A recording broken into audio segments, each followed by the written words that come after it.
Sanctification is the work of God's free grace, whereby or by which our whole person is made new in the image of God. And we are also made more and more able to be dead to sins and alive to righteousness. What a beautiful expression in Westminster's Catechism. So let me expound on to be made new in the image of God. That's another one. You know, image of God is hardly preached in a lot of evangelical churches, in charismatic churches, example.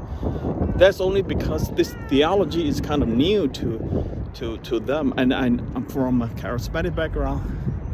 It's my joy to be able to try to breach that gap, to bring that richness of the theology in the Reformed theology to them. I hope to be able to produce a book sometime. But to be renewed in the image of God. What is the image of God? You see, it comes from Genesis 1 or 2 or 3, that God said, let's make man in our image.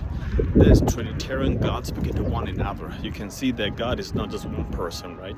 Because God said, let us, who is us? You know, some real straight heretical theology writings explain that is God and angels. I think that's how Islam or some of the apocryphal books explain that, which you disagree respectfully. That God said to one another, said to the peers, you know, God and humans, God and God. There's one God, three persons. Father talked to the Son and the Spirit, said, let us make man in our image. Now, when God made us in our image, that image was beautiful.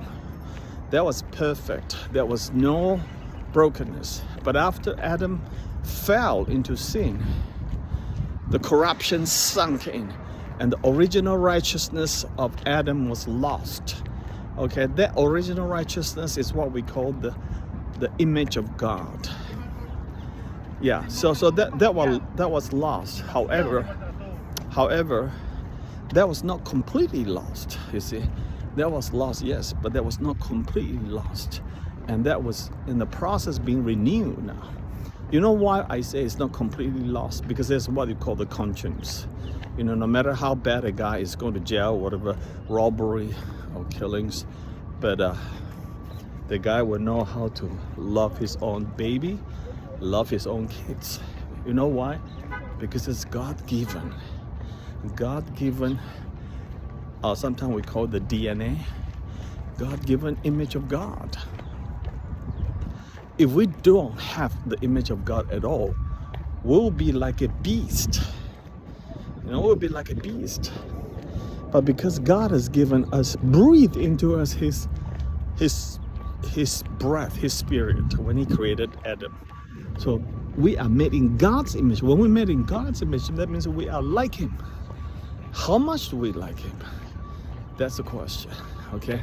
But anyhow, without going to that too deeply, I just want to say that sanctification is renewing. Renewing means make new again. The old is past, but new has come. See? 2 Corinthians 5:17. The old has passed, the new has come. It's the Spirit of God, Holy Spirit, renewing us to be like the perfect image of God. That's called the renewing of the image of God. All right, so that is part of sanctification.